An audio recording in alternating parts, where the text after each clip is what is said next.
বা নিজেকে ঘৃণা করা উচিত? তার স্বাদ তিক্ত?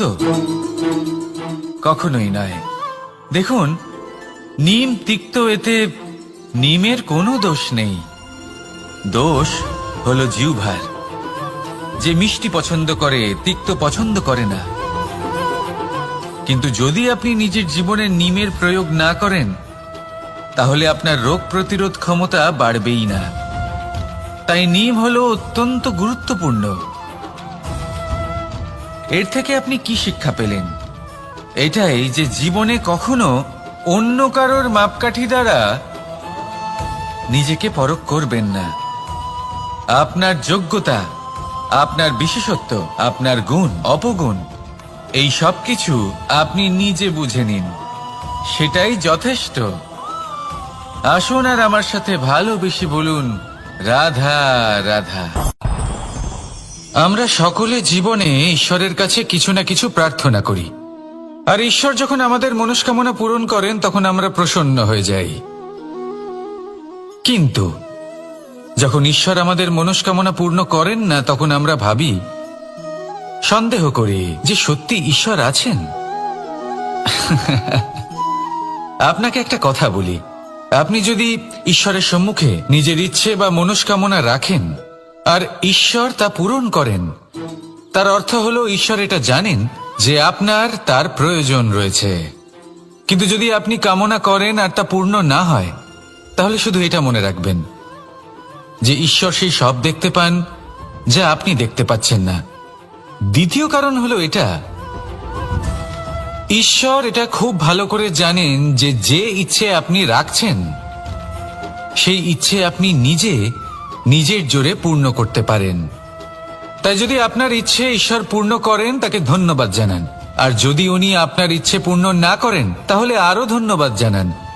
কারণ হয় উনি আপনার মঙ্গল চাইছেন, বা উনি আপনাকে ততটাই যোগ্য বলে মনে করছেন যে আপনি নিজেই নিজের ইচ্ছে, নিজের স্বপ্ন পূরণ করতে পারবেন। নিজের কর্ম করতে থাকুন, জীবনের সামনে এগোতে থাকুন, আর আমার সাথে ভালোবেসে বলুন, রাধা রাধা। একটা গাই আর একটা বাছুরের মধ্যে কেমন সম্পর্ক থাকে? একটা গাই নিজের বাছুরকে ডাকে, আর সেই বাছুর হাজার হাজার গাইয়ের মধ্যে থেকেও নিজের মাকে চিনতে পেরে যায়, আর নিজের মায়ের সাথে এসে জড়িয়ে পড়ে। আর কিছুটা ঠিক এরকমই সম্পর্ক হলো আপনার কর্ম এবং আপনার কর্মফলের মধ্যে।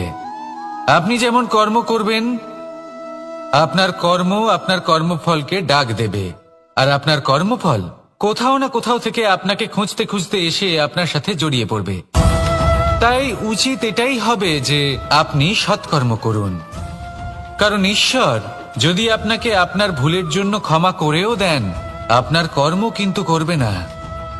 তাই যদি আপনি দুষ্কর্ম করতে চলেছেন, তাহলে আপনি প্রস্তুত থাকুন, আর যদি আপনি শুভ কর্ম করতে চলেছেন, তাহলেও আপনি প্রস্তুত থাকুন। আপনার কর্ম যেমন হবে তেমন ফল আপনার কাছে নিজে থেকেই চলে আসবে। আজ না হোক কাল, কাল না হোক অন্য কোনো সময়, অবশ্যই আসবে।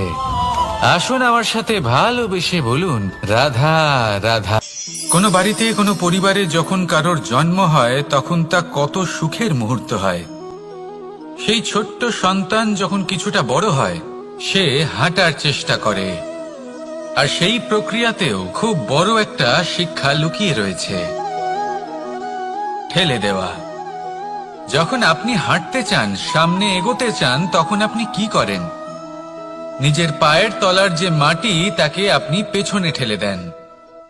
ব্যাস, এই একই জিনিস তো জীবনেও শিখতে হবে। এবার যদি আপনি জ্ঞানের পথে অগ্রসর হতে চান, তাহলে অজ্ঞানতাকে পেছনে সরিয়ে দিতে হবে। যদি আপনি প্রকাশের দিকে এগোতে চান, তাহলে অন্ধকারকে পেছনে সরিয়ে দিতে হবে। যদি আপনি ভবিষ্যতে সফল হতে চান, তাহলে অতীতের যে অসফলতাগুলিকে পেছনে সরিয়ে দিতে হবে। যে জল বইতে বইতে থেমে যায়, তাকে আমরা নালা বলে থাকি। তার থেকে দুর্গন্ধ বের হয়। কিন্তু যে জল বইতেই থাকে, তাকেই আমরা পবিত্র জল বলি। তাহলে আপনিও কর্ম করতে থাকুন, কখনো থামবেন না। আর আমার সাথে ভালোবেসে বলুন, রাধা রাধা। যে আপনি বড় বড় সমস্যার সমাধান করতে পারবেন। এবার যদি কথা বলি সবথেকে কঠিন সময়ের, তাহলে সেটা হলো বিচ্ছেদের। যা মা সীতাকে সহ্য করতে হয়েছে শ্রীরামের জন্য, রাধা কৃষ্ণকেও সহ্য করতে হয়েছে। যে ব্যক্তি বিচ্ছেদের সময় সঠিক পথে চলে এসেছে, সে জীবনে অনেক শ্রেষ্ঠ স্থানে অবশ্যই পৌঁছতে পারবে। এবার যদি কথা বলি সবথেকে জরুরি এবং গুরুত্বপূর্ণ সময়ের, তাহলে সেটা হলো সংযোগ। সকলকে সাহায্য করতে থাকুন। আপনি অন্যদের সাহায্য করে তাদের যত আনন্দ দিতে পারবেন, ততটাই আনন্দ আপনারও জীবনে অবশ্যই আসবে। আসুন আর আমার সাথে ভালোবেসে বলুন, রাধা রাধা। কামবোধ, এটাই আপনার অন্তরের প্রথম শত্রু। বেশিরভাগ মানুষই কামবোধ বলতে লালসা বোঝেন, কিন্তু এটা সম্পূর্ণ সত্য নয়। কামের আসল অর্থ হল কামনা।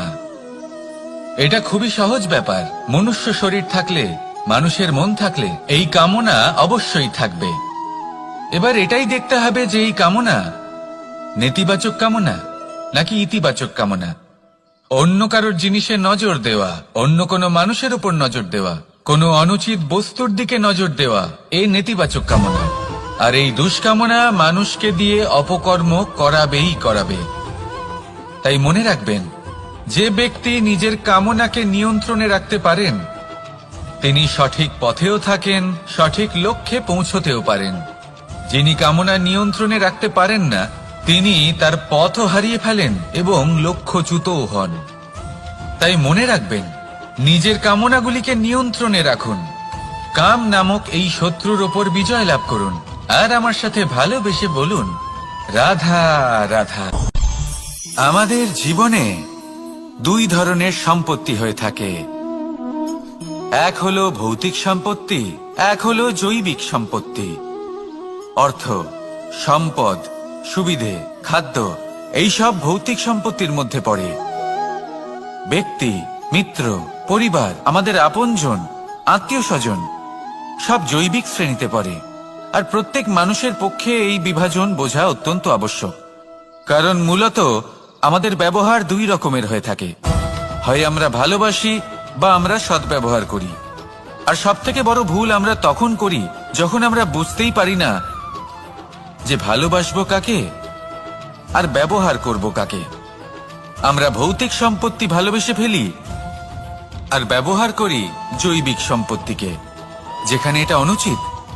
জৈবিক সম্পত্তিকে ভালোবাসুন আর ভৌতিক সম্পত্তিকে ব্যবহার করুন।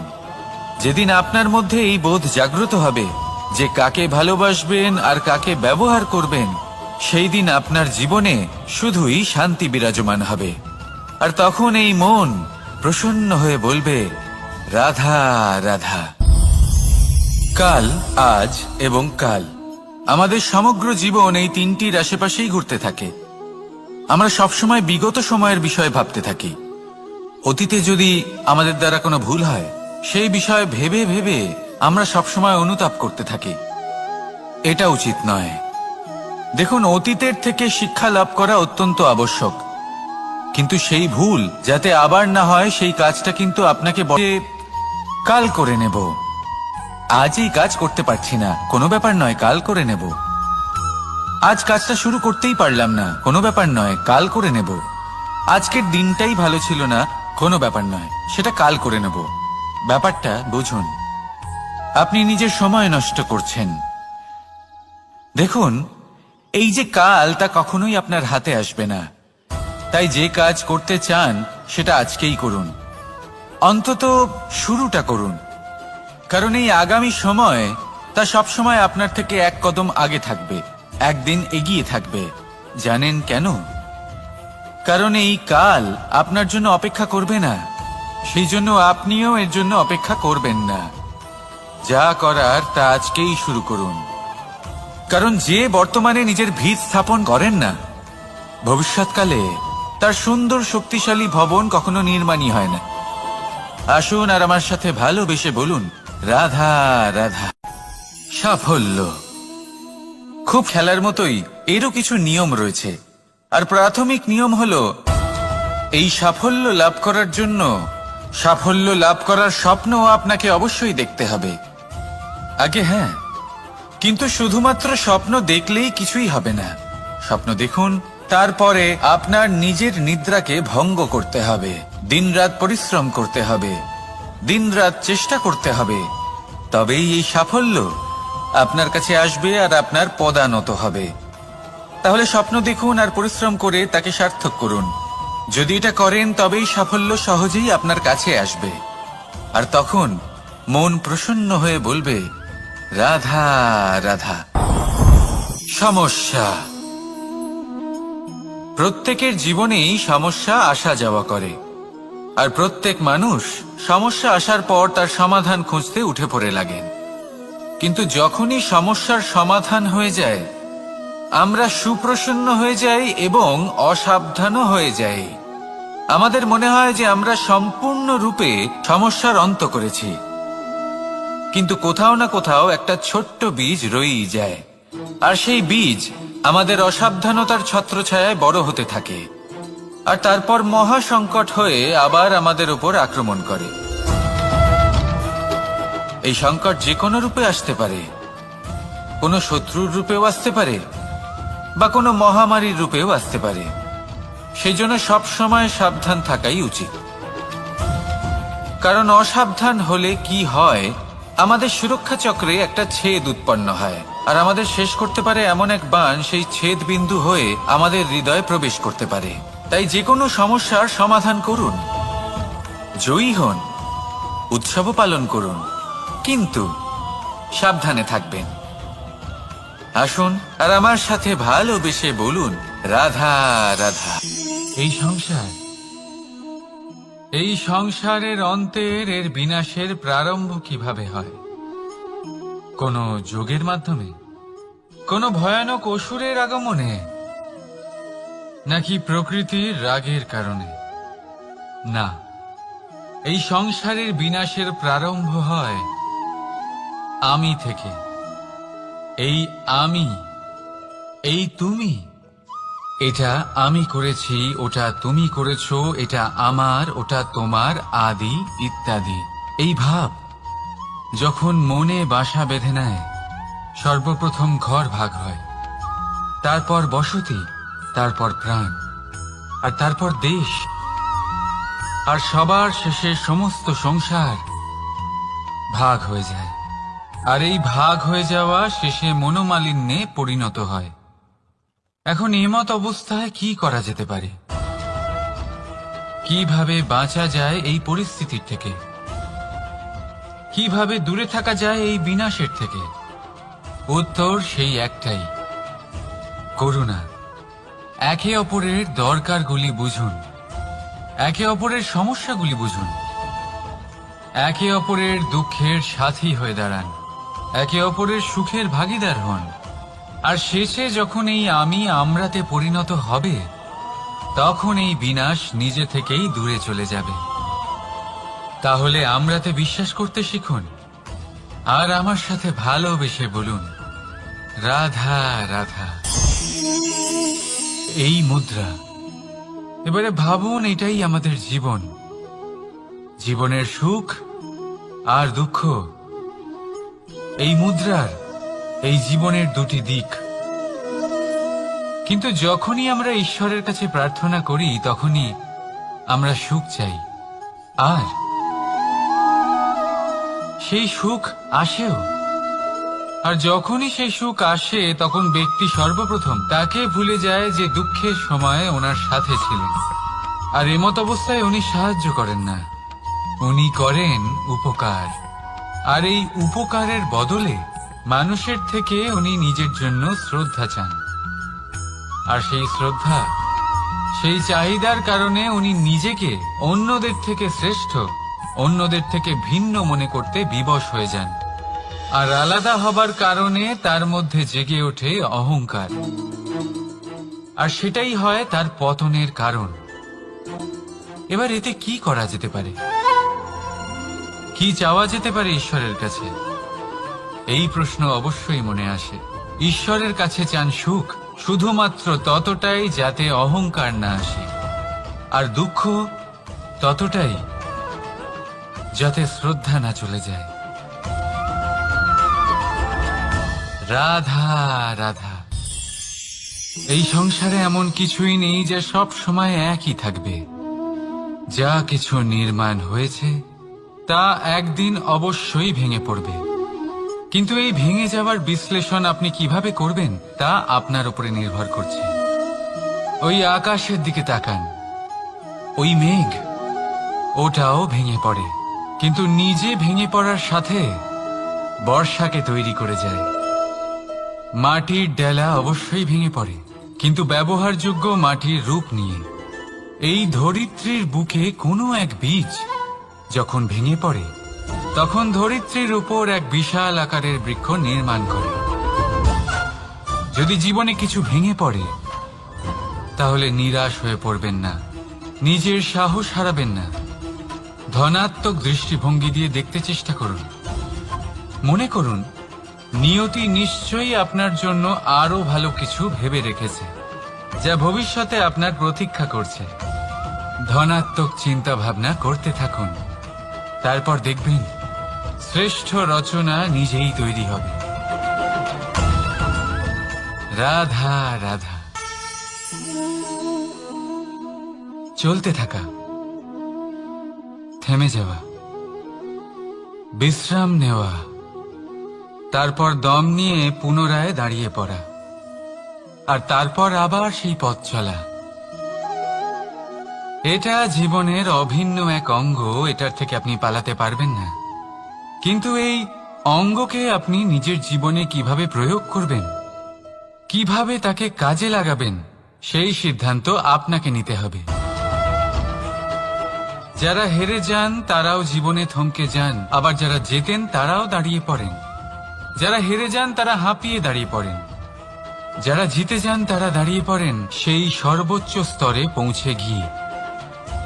এবার দাঁড়াতে তো আপনাকে হবেই, তা হতেই হবে, কিন্তু কখন কিভাবে দাঁড়াবেন, ক্লান্ত হয়ে নাকি সর্বোচ্চ স্তরে পৌঁছে গিয়ে, সেই সিদ্ধান্ত আপনার।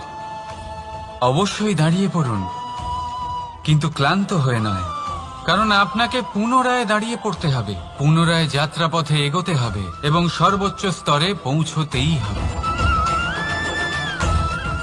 রাধা রাধা।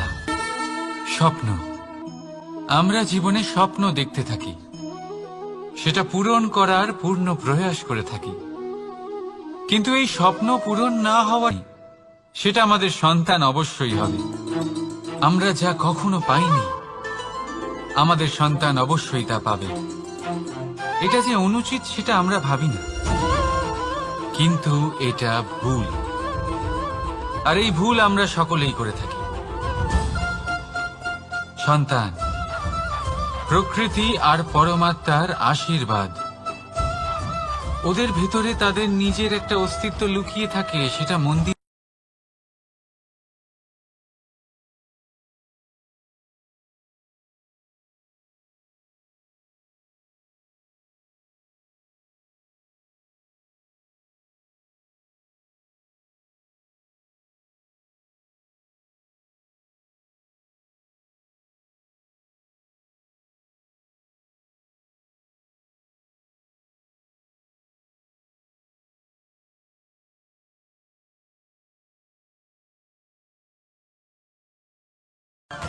রাধা রাধা। কিন্তু তিক্ততায় অত্যন্ত বিষাক্ত। পেটের মধ্যে যাওয়া এই বিষ শুধুমাত্র একটি মানুষের মৃত্যুর কারণ হয়, কেবল একটি, কিন্তু কানের মধ্যে ঢালা এই বিষ একাধিক সম্পর্কের নাশ করতে পারে। আর এটাতে সেই ব্যক্তির ভুল নেই যে আপনার কানে বিষ ভরেছে, আপনি তাকে দোষ দিতে পারেন না। এখানে দোষ আপনার নিজের, যে এই বিষকে আপনি নিজের উপরে প্রভাব ফেলতে দিয়েছেন, এই বিষকে সুযোগ দিয়েছেন আপনার ক্ষতি করতে। এটা আপনার ভুল, সেই জন্য কুমন্ত্রণায় কখনো কান দেবেন না।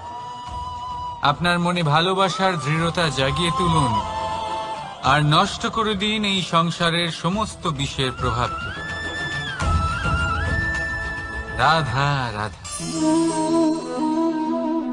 জীবন, আমাদের এই জীবন, সুখ আর দুঃখ, এই দুইয়ের মিশ্রণ। এদের সংমিশ্রণই জীবনের ভারসাম্য বজায় রাখে। এখন এই সুখ এমন এক বস্তু, তা প্রাপ্ত হয় নিজের উপরে বিশ্বাস করতে থাকলে। আকাশের ওই সূর্যকে দেখুন, সূর্যের বিশ্বাস আছে নিজের উপর যে সে সমস্ত জগৎকে আলোকিত করতে পারবে, নিজের প্রথম রশ্মি দিয়ে অন্ধকারকে দূর করতে পারবে। সূর্য এই বিশ্বাস নিয়েই আসে, আর কিছুক্ষণের মধ্যেই সমস্ত সংসার থেকে অন্ধকারকে বিনাশ করে ফেলে সে। তাহলে মনে রাখবেন, এই সুখের আভাস, এই দুঃখের অনুভূতি আসতেও থাকবে আর যেতেও থাকবে। শুধু নিজের উপরে বিশ্বাস রাখুন, তারপর দেখবেন এই সফলতা আপনার দাস হয়ে থাকবে। রাধা রাধা। চাঁদ কত শ্রেয়, শুভ্র, কত সুন্দর। কিন্তু যদি আপনি মনোযোগ সহকারে দেখেন, তাহলে দেখবেন এই চাঁদেও দাগ আছে। আর এই দাগগুলি থাকার কারণে কি এই চাঁদের মাহাত্ম্য কখনো কমে যায়? কখনো নয়। এর কারণ হলো চাঁদের নিরন্তর চেষ্টা।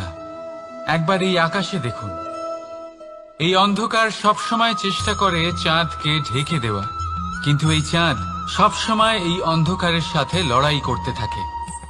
অমাবস্যা থেকে শুরু করে চাঁদের এই যাত্রা পূর্ণিমা অবধি পৌঁছেই যায়। আর তাই এই চাঁদের পুজো করা হয়, এই কারণে এই চাঁদকে মাহাত্ম্য দেওয়া হয়। এইভাবেই যদি আপনার মধ্যে কোনো দোষ থাকে, কোনো খারাপ কিছু থাকে, তাহলে সেটা কোনো বড় ব্যাপার নয়।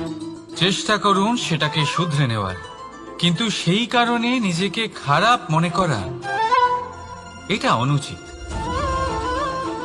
নিজের ভুলগুলো, নিজের দোষগুলো, নিজের খারাপ দিকের কথা ভুলে আপনি এই সংসারের ভালোর দিকে প্রস্থান করেই দেখুন না। আপনি দেখবেন আপনার অন্তরের তেজ ঠিকরে বেরোচ্ছে।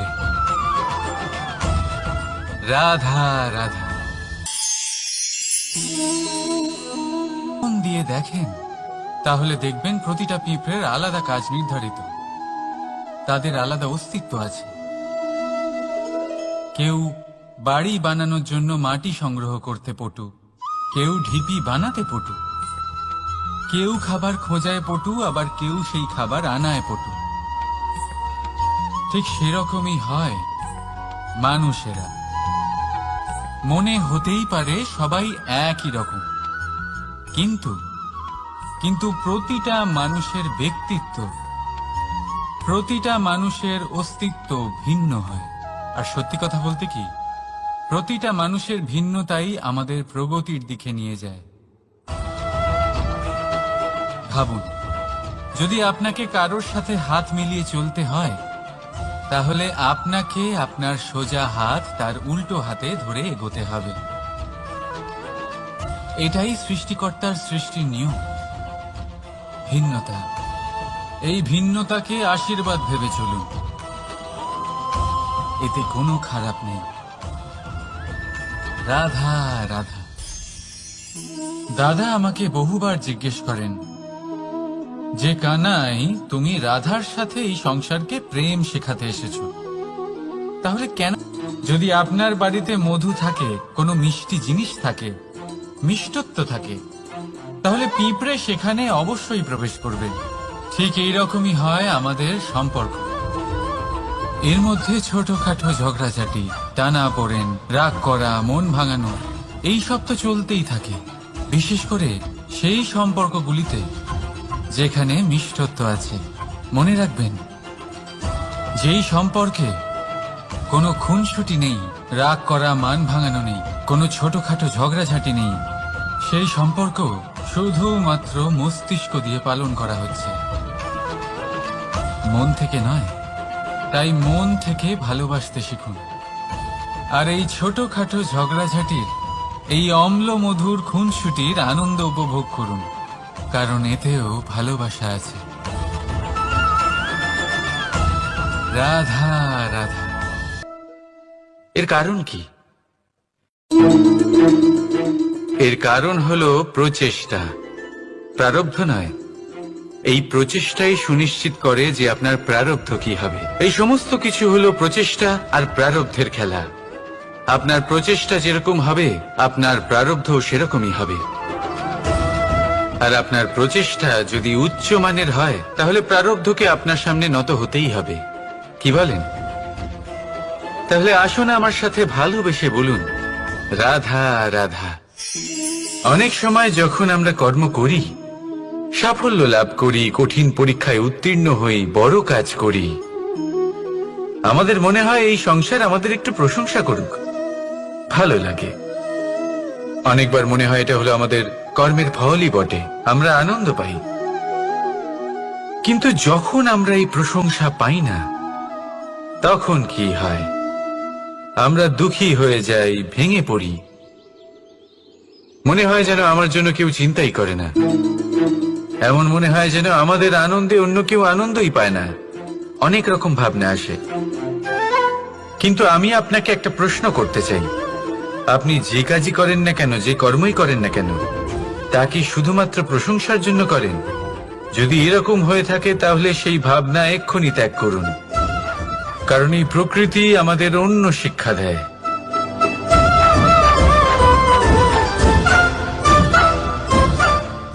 এই ফুলকে দেখুন,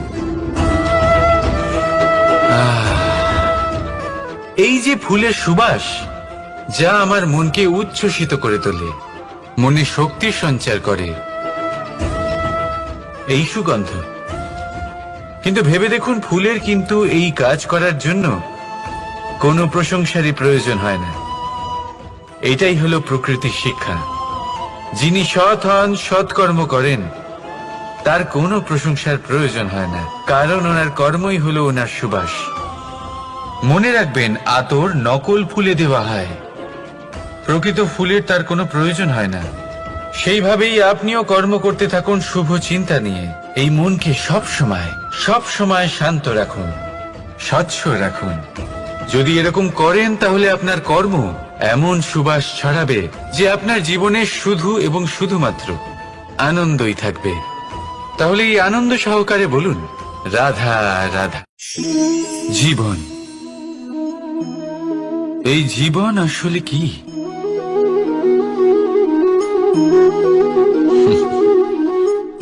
এই প্রশ্ন সবার মনেই এসে থাকে। সবার মন এই প্রশ্নের জন্যই চিন্তিত থাকে। এই জীবন আসলে কি? এর উদ্দেশ্য আসলে কি? কি করা যেতে পারে এই জীবনে? এই জীবন কি কিছু পাওয়ার,